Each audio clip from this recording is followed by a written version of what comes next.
Bharat media news కి స్వాగతం. ముందుగా ముఖ్యాంశాలు.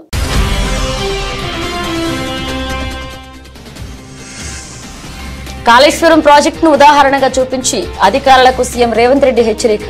నాణ్యత లోపిస్తే ప్రాజెక్టులు దీర్ఘకాలం నిలబడవని వ్యాఖ్య.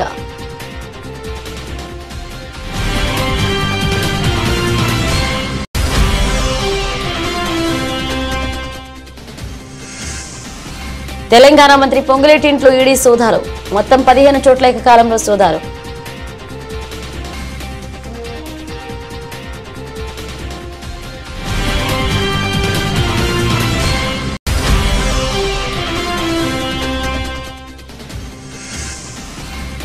రుణమాఫీపై ప్రభుత్వానికి మాజీ మంత్రి హరీష్ రావు డెడ్ లైన్. దసరా పండుగలోపు రుణమాఫీ చేయకపోతే మొత్తం తెలంగాణ వచ్చి సెక్రటేరియట్ ని ముట్టడిస్తామని హెచ్చరిక.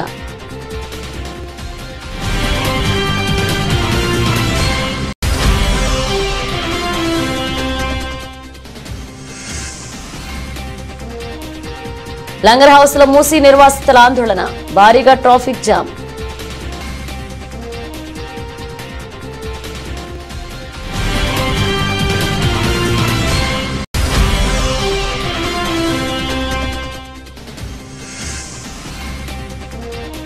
కాన్పూర్ వేదికగా భారత్ బంగ్లాదేశ్ రెండో టెస్ట్. టాస్ గెలిచి బౌలింగ్ ఎంచుకున్న టీమిండియా.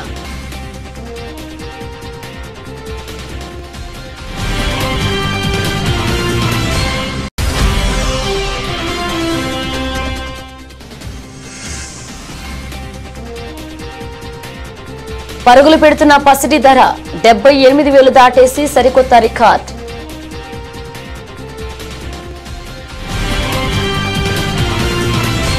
కొండా లక్ష్మణ్ బాపూజీ మహనీయుడని, మలిదశ తెలంగాణ ఉద్యమానికి తన ఇంటిని, ఆస్తులను దానం చేశారని ముఖ్యమంత్రి రేవంత్ రెడ్డి మెచ్చుకున్నారు. ప్రత్యేక తెలంగాణ రాష్ట్ర ఏర్పాటు కోసం 5 దశాబ్దాలుగా అలుపెరగని కృషి చేశారని కొనియాడారు. స్వాతంత్ర సమరయోధుడు, తెలంగాణ కోసం సర్వస్వం దారపోసిన త్యాగశీలి ఆచార్య కొండా లక్ష్మణ్ బాపూజీ జయంతి సందర్భంగా జూబిల్ హిల్స్ నివాసంలో ఆ మహానేత చిత్రపటానికి ముఖ్యమంత్రి రేవంత్ పుష్పాంజలి ఘటించారు. సీఎం సలహాదారు వేమనరెడ్డి, ఎమ్మెల్యేలు వివేక్ వెంకటస్వామి తదితరులు పాల్గొన్నారు. అలాగే ఈ సందర్భంగా బహుభాషా కోవిదులైన బాపూజీ జీవితాంతం బడుగు బలహీన వర్గాల అభ్యున్నతికి పాటుపడ్డారని పేర్కొన్నారు. తెలంగాణ ముఖ్యమంత్రి రేవంత్ రెడ్డి అధికారులకు హెచ్చరికలు జారీ చేశారు. అధికారులు జీవితంలో ఎలాంటి తప్పు చేయకూడదో దానికి మంచి ఉదాహరణ కాళేశ్వరం ప్రాజెక్టు అని పేర్కొన్నారు. తెలంగాణ నీటిపారుదల శాఖలో కొత్తగా ఎంపికైన 700 మంది అసిస్టెంట్ ఎగ్జిక్యూటివ్ ఇంజనీర్లకు సీఎం చేతుల మీదుగా నియామక పత్రాలను అందించారు. ఈ సందర్భంగా ఎర్రమంజిల్లోని జలసౌదాలో ఏర్పాటు చేసిన కార్యక్రమంలో ఆయన మాట్లాడారు. నాణ్యత లోపిస్తే ప్రాజెక్టుల దీర్ఘకాలం నిలబడవన్నారు. నాణ్యత లేకుంటే నాగార్జున సాగర్, శ్రీశైలం వంటి ప్రాజెక్టులు ఇన్నేళ్లు నిలబడేవి కావన్నారు. పై అధికారులు చెప్పారని నాణ్యత, నిబద్ధత విషయంలో రాజీ పడవద్దన్నారు.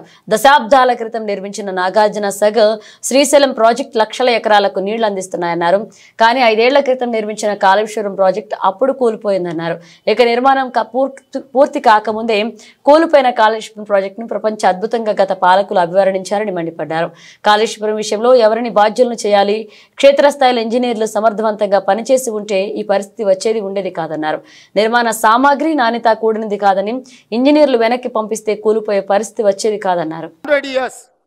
ఈ రోజు హైదరాబాద్ నగరానికి తాగడానికి నీళ్లు అందిస్తుందంటే మోక్షగుండం విశ్వేశ్వరయ్య మీకు ఆదర్శం కావాలన్నా, 1,00,000 కోట్ల రూపాయల ఖర్చు పెట్టి కట్టడం కూలడం జరిగిన కాళేశ్వరం ఇంజనీర్లు మీకు ఆదర్శంగా ఉండాలన్నా, యాజ్ ఏ ఇంజనీర్స్గా ఈరోజు మొదటి రోజు ప్రభుత్వ ఉద్యోగంలో చేరుతున్న మీరు ఆలోచన చేయండి.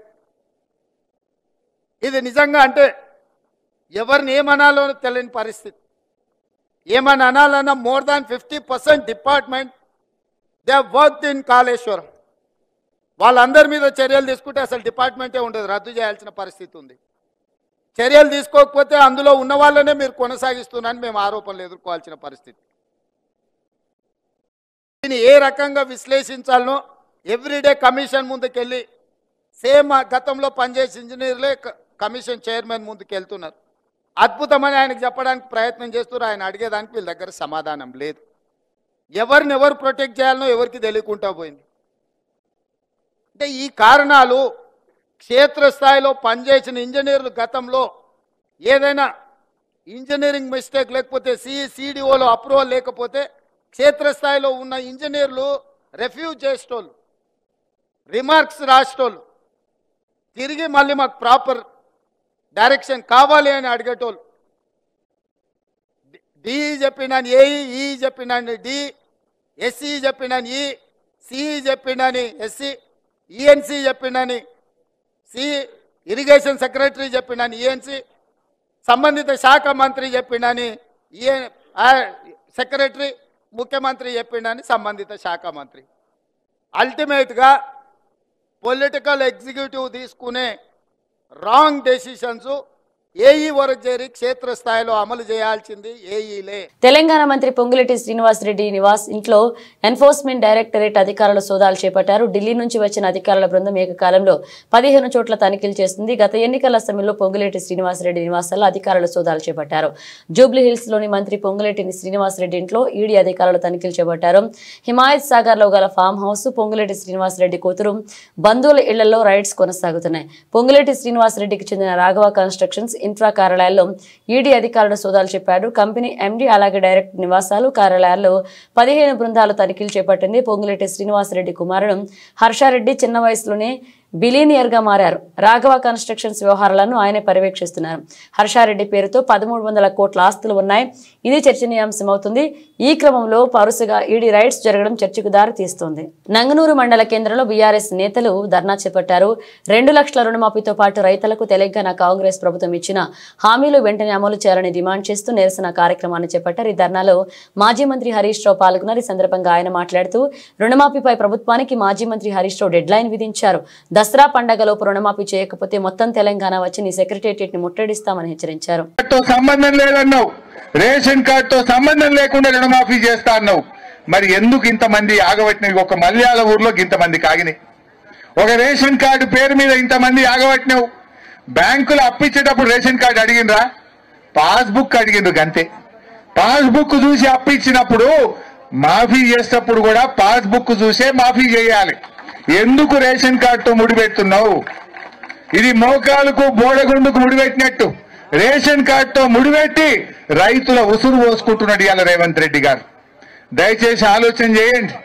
ఇప్పటికైనా రైతుల ఆవేశాలు రాకముందు ఈ పండుగలోపు, వచ్చే బతుకమ్మ దసరా పండుగలోపు రైతులందరికీ రుణమాఫీ చేయాలని ఈ ప్రభుత్వాన్ని హెచ్చరిస్తా ఉన్నాం. మా మల్లారెడ్డి అన్న చెప్పినట్టు ఒకవేళ పండుగలోపు చేయకపోతే మొత్తం తెలంగాణ హైదరాబాద్కు వచ్చి నీ సెక్రటరీని ముట్టడించడానికి కూడా తయారున్నాం, జాగ్రత్త అని చెప్పి హెచ్చరిస్తూ జై తెలంగాణ. వైసీపీ అధినేత జగన్ కు విశిష్ట కానుకనుంది. విశాఖపట్నం గాజువాక గణేష్ ఉత్సవ కమిటీ జగన్ కు 20 కేజీల లడ్డూను బహుకరించింది. తాడేపల్లికి వచ్చిన గాజువాక గణేష్ ఉత్సవ కమిటీ సభ్యులు జగన్ కు వినాయకుడి లడ్డూ ప్రసాదాన్ని అందించారు. ఈ ఉత్సవ కమిటీ ఆధ్వర్యంలో గాజువాకలో 89 అడుగుల మహాగణపతి విగ్రహాన్ని ఏర్పాటు చేశారు. కాగా జగన్ ను కలిసి భారీ లడ్డూ అందించారు. వారిలో వైసీపీ కార్పొరేటర్ తిప్పల వంశీరెడ్డి, విద్యార్థి విభాగ నేత జీలకర్ర నాగేంద్ర, గణేష్ ఉత్సవ కమిటీ చైర్మన్ కసిరెడ్డి గణేష్ తదితరులు ఉన్నారు.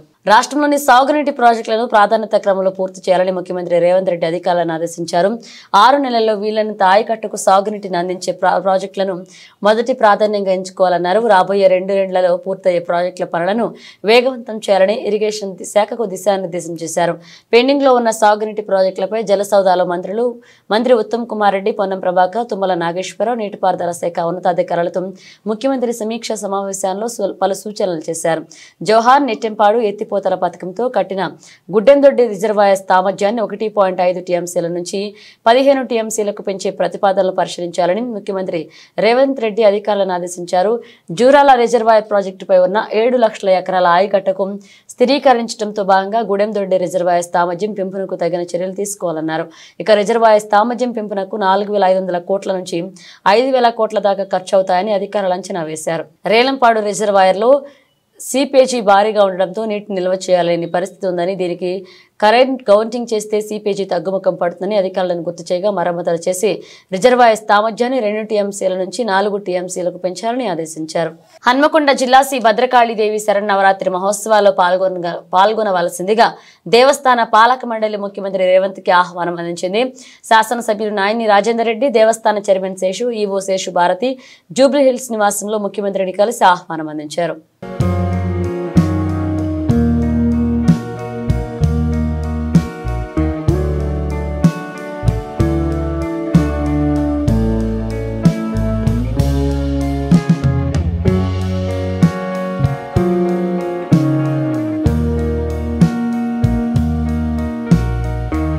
తెలంగాణలో ఇటీవలి భారీ వర్షాలు వరదలకు నిరాశ్రయాలుగా మారిన ప్రజలకు ఆదుకోవడానికి రిలయన్స్ కంపెనీ ముందుకొచ్చింది. కంపెనీ తరపున 20 కోట్ల విరాళం ప్రకటించింది. ఈ మేరకు శుక్రవారం రిలయన్స్ కంపెనీ యాజమాని ముఖేష్ అంబానీ, ఆయన భార్య నీతా అంబానీ తరపున వచ్చిన ప్రతినిధులు ముఖ్యమంత్రి రేవంత్ రెడ్డిని కలుసుకున్నారు. కంపెనీ తరపున 20 కోట్ల విరాళానికి సంబంధించిన చెక్కును అందజేశారు. రిలయన్స్ కంపెనీ ప్రతినిధులతో పాటు ఈ కార్యక్రమంలో మంత్రి తుమ్మల నాగేశ్వరరావు కూడా ముఖ్యమంత్రి రేవంత్ రెడ్డిని కలుసుకున్నారు. కాగా వరద బాధితులకు సాయం చేయడానికి ముఖ్యమంత్రి రిలీఫ్ ఫండ్ కు విరాళాలు వెల్లువెత్తుతున్నాయి. పలువురు సినీ రాజకీయ ప్రముఖులతో పాటు సామాన్యులు కూడా తోచని విరాళం పంపిస్తున్నారు. తెలంగాణ కోసం ఏ స్వార్థం లేకుండా విద్యార్థుల పోరాటం చేశారని, నిస్వార్థంగా సిద్దిపేటలో కూడా 1500 రోజులు సిద్దిపేట ప్రజలు పోరాటం చేశారని ఎమ్మెల్సీ ప్రొఫెసర్ కోదండరాం అన్నారు.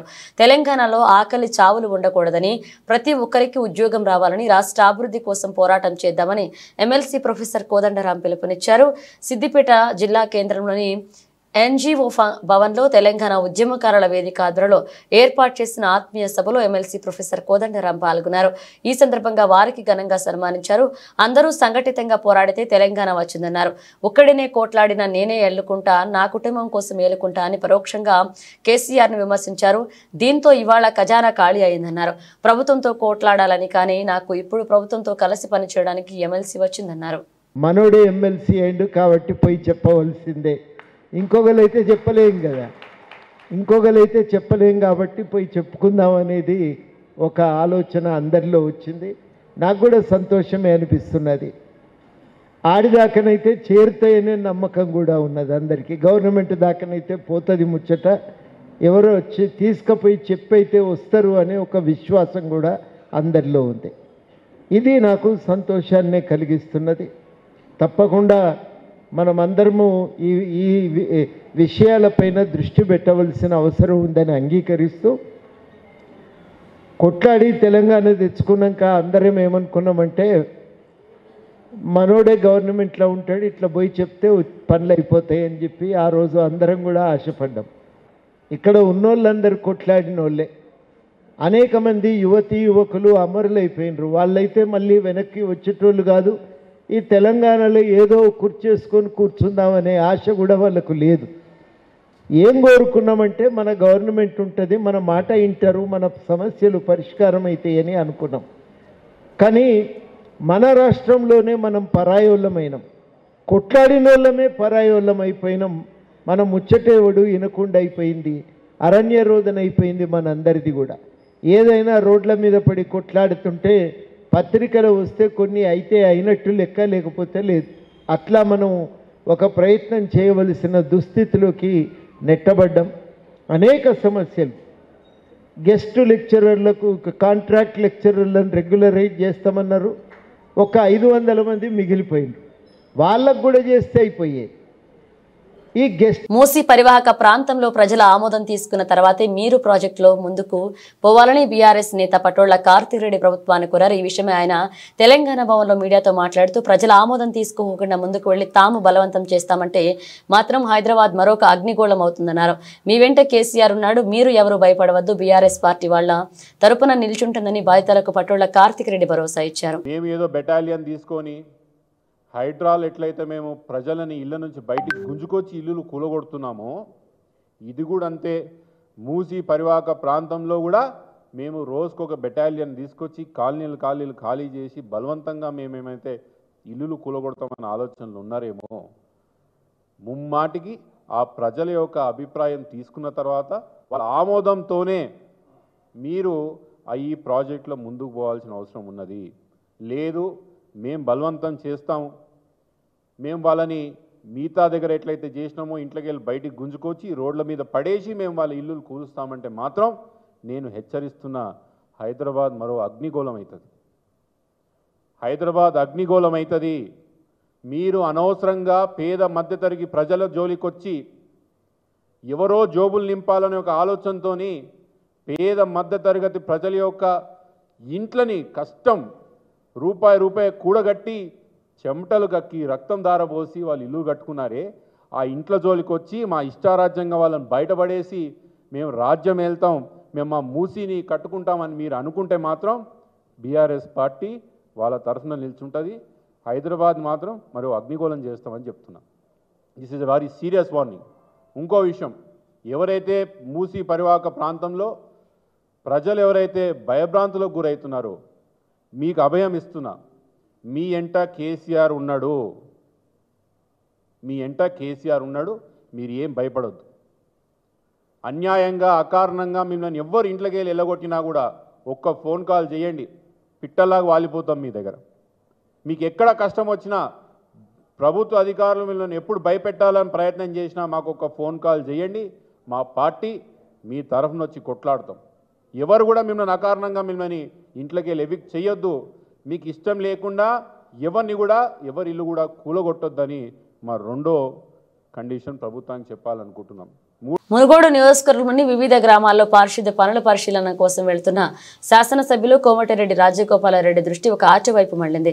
స్కూల్ పిల్లల్ని ఆటోలో నిండుగా కూర్చోబెట్టి తీసుకువెళ్తుండగా ఆటో నాపారు. ఆటోలో ఇలా తీసుకువెళ్లడం ప్రమాదకరమని చెప్పి ముందు కూర్చున్న విద్యార్థులను వెనక కూర్చోబెట్టి ఆటోను పంపించారు. కెపాసిటీకి మించి ఇలా విద్యార్థులను ఆటోలో తీసుకువెళ్లడం వల్ల ప్రమాదం జరిగితే ప్రాణ నష్టం జరుగుతుందని అలా తీసుకువెళ్లొద్దని ఆటో డ్రైవర్కు హెచ్చరించారు.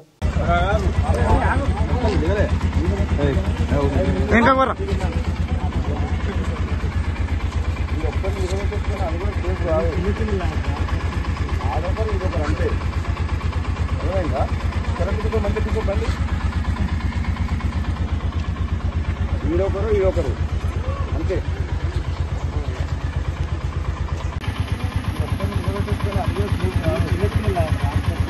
ఆడొకరు ఈడొకరు అంతే.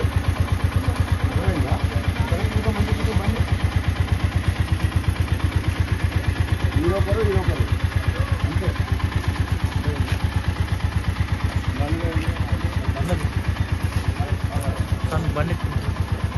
నారాయణఖేడ్ ఎమ్మెల్యే క్యాంపు కార్యాలయంలో ఈ రోజు కొండా లక్ష్మణ్ బాపూజీ జయంతి వేడుకల్లో పాల్గొన్నారు. డాక్టర్ పటోళ్ల సంజీవారెడ్డి శాసనసభ్యులు అనంతరం ఎమ్మెల్యే మాట్లాడుతూ కొండా లక్ష్మణ్ బాపూజీ గొప్ప స్వతంత్ర సమరయోధుడని కొనియాడారు. మరియు క్విట్ ఇండియా ఉద్యమంలో చురుగ్గా పాల్గొన్నారు. సాయుధ పోరాటంలో ప్రత్యేకంగా తెలంగాణ కొరకు నైజాం నవాబుతో కూడా పోరాడారని, అలాంటి గొప్ప నాయకుడిని మనం స్ఫూర్తిగా తీసుకుని ముందుకు నడవాలని ఎమ్మెల్యే అన్నారు. అందరికీ కూడా నమస్కారం. కొండా లక్ష్మణ్ బాపూజీ చాలా గొప్ప వ్యక్తి. ఎందుకంటే గతంలో స్వాతంత్ర సమరయోధుడుగా, ఎందుకంటే స్వాతంత్ర పోరాటంలో కూడా పాల్గొన్నాడు. మహాత్మా గాంధీతో పాటు క్విట్ ఇండియా ఉద్యమంలో కూడా పాల్గొన్నాడు. అదే కాకుండా సాయుధ పోరాటంలో తెలంగాణ, ప్రత్యేక తెలంగాణ గురించి కూడా నైజాం నవాబు నుండి విముక్తి కావాలని చెప్పేసి కూడా ఆ రోజు పోరాటం జరిగింది. బడుగు బలైన వర్గాల గురించి భూమి కోసం, ముక్తి కోసం అనేది ఉద్యమం ఏర్పడదో దానికి కూడా చాలా మద్దతు చేయడం జరిగింది. అదొకటే కాకుండా రీసెంట్గా మన తెలంగాణ ఉద్యమంలో కూడా వారి నివాస గృహాన్ని తెలంగాణ ఉద్యమం గురించి ఏర్పడినటువంటి ఏదైతే అఖిలపక్షం ఉందో దానికి వాళ్ళ ఇంటిని కూడా ఉద్యమానికి స్ఫూర్తి ఆఫీస్కి ఇచ్చి ఈ తెలంగాణకు మద్దతు పలికిన ఘన చరిత్ర మన కొండా లక్ష్మణ్ బాపూజీ. అలాంటి మహానుభావులు ఏదైతే తెలంగాణ గురించి స్వాతంత్ర పోరాటం చేసి తెలంగాణ విముక్తి కోసం కూడా పోరాటం చేసి సాధించుకున్న బట్టి ప్రత్యేక తెలంగాణ రాష్ట్రంలో మనకి ఏవైతే ఫలాలు అందాలో ఆ ఫలాలు అందలేదు గత 10 సంవత్సరాల నుండి. కాబట్టే మరొకసారి ప్రజలు మార్పు కోరుకొని గతంలో ఇందిరమ్మ రాజ్యం ఏదైతే ఉన్నానో ఇందిరమ్మ రాజ్యం గురించి మళ్ళీ పోరాటం చేసి ఇందిరమ్మ రాజ్యం తెచ్చుకోవడం జరిగింది. ఇప్పుడు బడుగు బలైన వర్గాలకు ఏదైతే కళలు ఉన్నారో కొండా లక్ష్మణ్ బాపూజీ గారు, అవన్నీ వారి అడుగుజాడల్లో మనం నడుస్తూ వారి ఆశయాలను నెరవేర్చాలి. ప్రతి ఒక్కరు కూడా మన కాంగ్రెస్ పార్టీ కానీ, కాంగ్రెస్ ప్రభుత్వం కానీ, కాంగ్రెస్ కార్యకర్తలు అందరం కలిసి కొండా లక్ష్మణ్ బాపూజీ ఆశయాలు ముందుకు తీసుకొని పోయి బడుగు బలైన వర్గాల అభివృద్ధికి అందరం పాటుపడాలని చెప్తూ ముగిస్తాం. యాదాద్రి భువనగిరి జిల్లా వలిగొండ మండల కేంద్రంలోని పద్మశాలి సంఘం కుల బాంధవుల ఆధ్వర్యంలో శ్రీ కొండా లక్ష్మణ్ బాపూజీ 110వ జయంతి వేడుకలు ఘనంగా నిర్వహించారు. శ్రీ కొండా లక్ష్మణ్ బాపూజీ చిత్రపటానికి పూలమాలలు వేసి కొబ్బరికాయ కొట్టి జయంతి వేడుకలు నిర్వహించారు. పద్మశాలి సంఘ సభ్యులు మాట్లాడుతూ శ్రీ కొండా లక్ష్మణ్ బాపూజీ స్వాతంత్ర ఉద్యమంలో, క్విట్ ఇండియా ఉద్యమంలో పోరాటం చేసిన వ్యక్తి అని, ఆయన ఆసియా సాధనల కోసం కృషి చేయాలన్నారు. ఈ కార్యక్రమం బీసీ సంఘ అధ్యక్షులు సాయని యాదగిరి, తొప్పటం నరహరి, బడుగు సత్యనారాయణ, గంజి నారాయణ, దొంత శంకరయ్య తదితరులు పాల్గొన్నారు. అలాగే నామల జంగయ్య, శ్యామ్ సుందర్, పెండెం విఘ్నేష్, మిర్యాల భాస్కర్ తదితరులు పాల్గొన్నారు. లక్ష్మణ్ బాబుజీ గారికి పద్మశాలికి అందరికీ సహకరించినారు. గ్రామానికి ప్రతి ఊరికి ప్రతి ఒక్క మీటింగ్ పెట్టి ప్రతి సంఘాలను ఏర్పాటు చేశారు. కాబట్టి వాళ్ళకు ధన్యవాదాలు.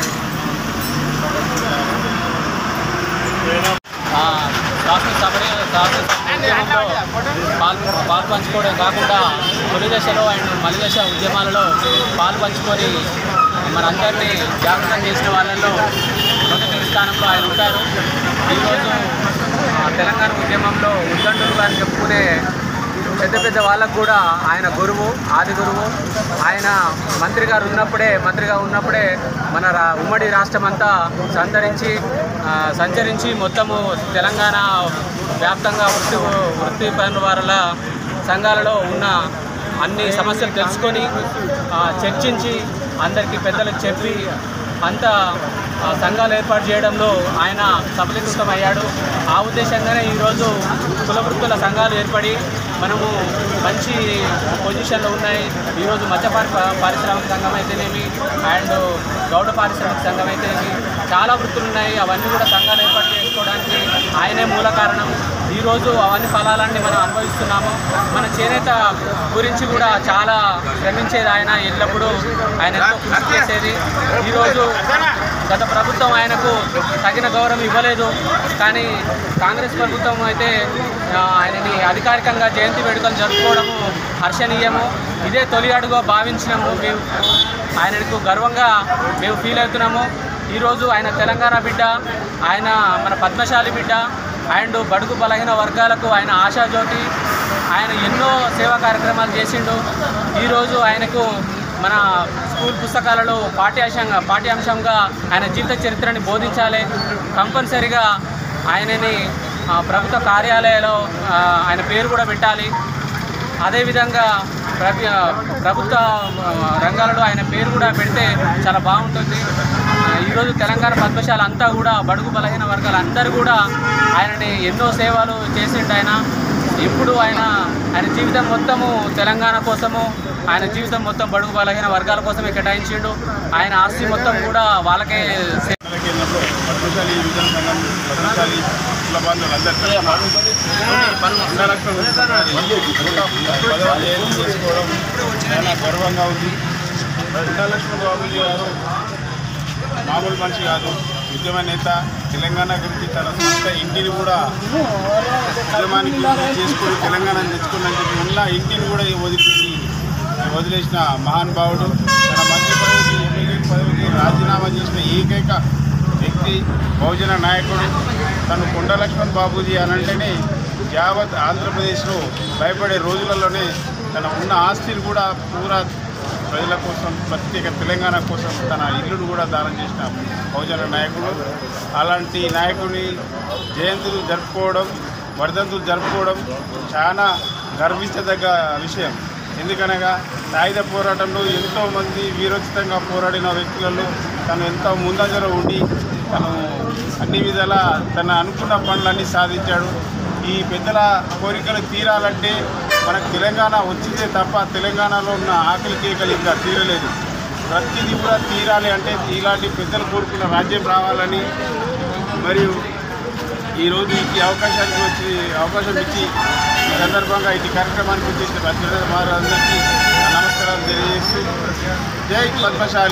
మూసీ నది పరివాహక ప్రాంతాల్లో ఉద్రిక్తత కొనసాగుతుంది. ఆపరేషన్ మూసీ పేరుతో తమ ఇండ్లను మార్కింగ్ చేయడంపై నివాసితులు ఆగ్రహాన్ని వ్యక్తం చేస్తున్నారు. సర్వే చేయడానికి వస్తున్న అధికారులను అడ్డుకుంటున్నారు. మూసీ సుందరీకరణ కోసం తమ బతుకలను ఛిద్రం చేస్తున్నారంటూ మండిపడుతున్నారు. ప్రభుత్వానికి వ్యతిరేకంగా ఆందోళన బాట పట్టారు. ఇందులో భాగంగా లంగర్ హౌస్ పిఎస్ పరిధిలో మూసీ నిర్వాసితులు ధర్నాకు దిగారు. లంగర్ హౌస్ లోని డిఫెన్స్ కాలనీ వాసులు రింగ్ రోడ్డుపై ఆందోళన చేపట్టారు. ప్రభుత్వం తమకు అన్యాయం చేస్తుందని నిర్వాసితులు ఆరోపిస్తున్నారు. ముఖ్యమంత్రి రేవంత్ రెడ్డికి వ్యతిరేకంగా పెద్ద ఎత్తున నినాదాలు చేస్తున్నారు. దీంతో కిలోమీటర్ల మేర ట్రాఫిక్ జామ్ ఏర్పడింది. కాగా దిల్సుఖ్ నగర్, చైతన్యపురి, సత్యనగర్, మారుతినగర్ రెవెన్యూ అధికారులు సర్వే చేశారు. భారీ బందోబస్తు మధ్య ఇండ్లకు మార్కింగ్ చేస్తున్నారు. దీంతో స్థానికులు వారిని అడ్డుకుంటున్నారు.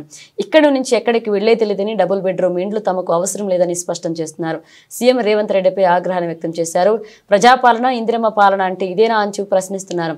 ప్రాణాలైనా ఇస్తాం కానీ అక్కడి నుంచి వెళ్లే ప్రసక్తి లేదని తేల్చి చెప్తున్నారు. అనవసరంగా రోడ్డు మీదకి వచ్చి వేరే పబ్లిక్ ఇబ్బంది పెట్టేదనుకో మిమ్మల్ని ఓటు చేసేది. నేను ఏమంటున్నా, మీ తరఫుకెళ్ళి ఎవరో ఒకరు రండి.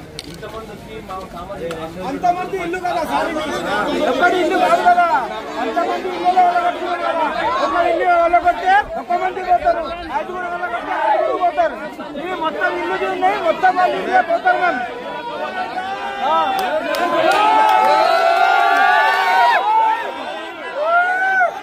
ఒక్క మంది పోవాలంటే ఒక్క మంది ఇల్లు అంటే నేను ఎందుకు పోతారా భయ్? ఒక్క మంది అట్లనే కాన్పూర్ వేదికగా భారత్ బంగ్లాదేశ్ మధ్య రెండో టెస్ట్ ప్రారంభమైంది. నిన్న రాత్రి వర్షం కారణంగా మ్యాచ్ కొంచెం ఆలస్యంగా ప్రారంభమైంది. ఇక మొదట టాస్ గెలిచిన భారత జట్టు బౌలింగ్ ఎంచుకుంది. ఇప్పటికే 2 టెస్టుల సిరీస్ లో భాగంగా మొదటి టెస్టులో గెలిచిన టీమిండియా 1-0 ఆధిక్యంలో ఉంది. ఈ టెస్టులో కూడా విజయం సాధించి క్లీన్ స్వీప్ చేయాలని చూస్తుంది. ఈ మ్యాచ్ లో కూడా భారత్ ఎలాంటి మార్పులు చేయకుండా తొలి టెస్టులో ఆడిన జట్టుతోనే బరిలోకి దిగింది. కాన్పూర్ పిచ్ స్పిన్ కు అనుకూలిస్తుందని, దీంతో ఈ మ్యాచ్ తుది జట్టులో మార్పులు ఉంటాయని వార్తలు వచ్చాయి. దీంతో మరొక అదనపు స్పిన్నర్ జట్టులోకి రావడం ఖాయమని అందరూ అనుకున్నారు. కానీ కెప్టెన్ రోహిత్ శర్మ చపాక్ టెస్టులో ఆడిన 3 పేసర్ల 2 స్పిన్నర్లతోనే కాన్పూర్ టెస్టుకు రెడీ అయ్యారు. అటు ప్రత్యర్థి బంగ్లా మాత్రం 2 మార్పులతో బరిలోకి దిగింది. పేసర్లు నహీద్ రాణా, తస్కిన్ అహ్మద్ స్థానంలో తైజుల్ ఖలీద్ ను తుది జట్టులోకి తీసుకుంది. తొలి టెస్టులోనూ స్టన్నింగ్ క్యాచ్ పట్టిన యశస్వి జైస్వాల్ రెండవ టెస్ట్ ఫస్ట్ ఇన్నింగ్స్ లోనూ అద్భుతమైన క్యాచ్ అందుకున్నాడు. ఆకాష్ దీప్ బౌలింగ్ లో జాకీర్ క్యాచ్ ఇచ్చాడు. స్లిప్స్ లో ఉన్న జైస్వాల్ అద్భుతంగా ఆ క్యాచ్ పట్టేశాడు. టీవీ రిపేర్లలోనూ కష్టంగానే ఆ నిర్ణయాన్ని వెల్లడించాల్సి వచ్చింది. ఓ కోణంలో మాత్రం ఆ బంతి నేరుగా జైస్వాల్ చేతుల్లో పడినట్లుగా తేలింది. దీంతో జాకీర్ ను అవుట్ ప్రకటించారు. 24 బంతులు ఆడిన అతను ఖాతా తెరవకుండానే పెవిలియన్ కు వెనుదిరిగాడు. 13 ఓవర్లలో బంగ్లా 2 వికెట్ల నష్టానికి 37 రన్స్ చేసింది. ఇస్లాం 24 రన్స్ చేసి అవుట్ అయ్యాడు. శాంతో మొమినుల్ క్రీజులో ఉన్నారు. తొలి 2 వికెట్లు ఆకాష్ దీప్ తీసుకున్నాడు. పసిడి ధర అలుపెరగకుండా పరుగులు పెడుతుంది. గత కొన్ని రోజులుగా స్థిరంగా ఉంచి వచ్చిన బంగారం ధర ఇప్పుడు ఏకంగా 78,000 ఆల్ టైమ్ హై నమోదు చేసింది. దేశ రాజధాని ఢిల్లీలో 10 గ్రాముల స్వచ్ఛమైన బంగారం ధరపై నిన్న 400 పెరిగి 78,000కు చేరుకుంది. బుధవారం 77,800 ముగిసిన పుత్తడి ధర నిన్న మరొక 400 పెరిగి 78,250 మార్కును దాటింది. బంగారం ధరతో పాటు పెరిగే వెండిపైన కిలో 1000 పెరిగి 94,000ను తాకింది. పశ్చిమాసియాలో కొనసాగుతున్న ఉద్రిక్తతలకు తోడు వడ్డీ రేట్లను తగ్గించేందుకు కేంద్ర బ్యాంకులు ముందుకు రావడమే ఇందుకు కారణమని మార్కెట్ నిపుణులు విశ్లేషిస్తున్నారు. దీనికి తోడు దేశీయంగా కొనుగోళ్లు పెరగడం ద్వారా ధరల పెరుగుదలకు మరొక కారణమని చెప్తున్నారు.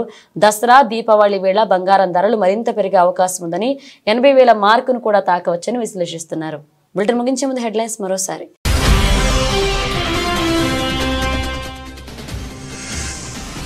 కాళేశ్వరం ప్రాజెక్టును ఉదాహరణగా చూపించి అధికారులకు సీఎం రేవంత్ రెడ్డి హెచ్చరిక. నాణ్యత లోపిస్తే ప్రాజెక్టులు దీర్ఘకాలం నిలబడవని వ్యాఖ్య.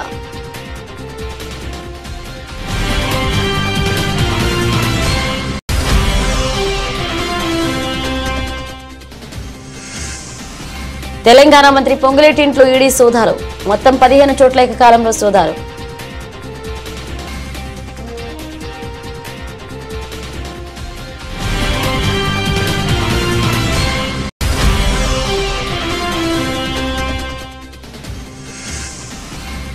రుణమాఫీపై ప్రభుత్వానికి మాజీ మంత్రి హరీష్ రావు డెడ్ లైన్. దసరా పండుగలోపు రుణమాఫీ చేయకపోతే మొత్తం తెలంగాణ వచ్చి సెక్రటేరియట్ ని ముట్టడిస్తామని హెచ్చరిక.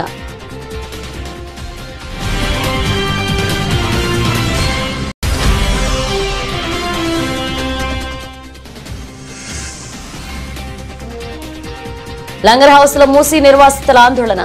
భారీగా ట్రాఫిక్ జామ్.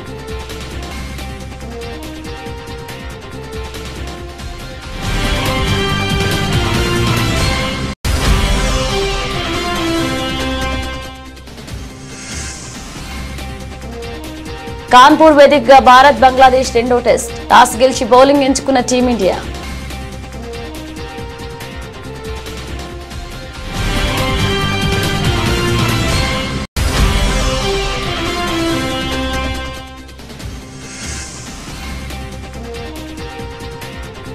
పరుగులు పెడుతున్న పసిడి ధర 78,000 దాటేసి సరికొత్త రికార్డ్.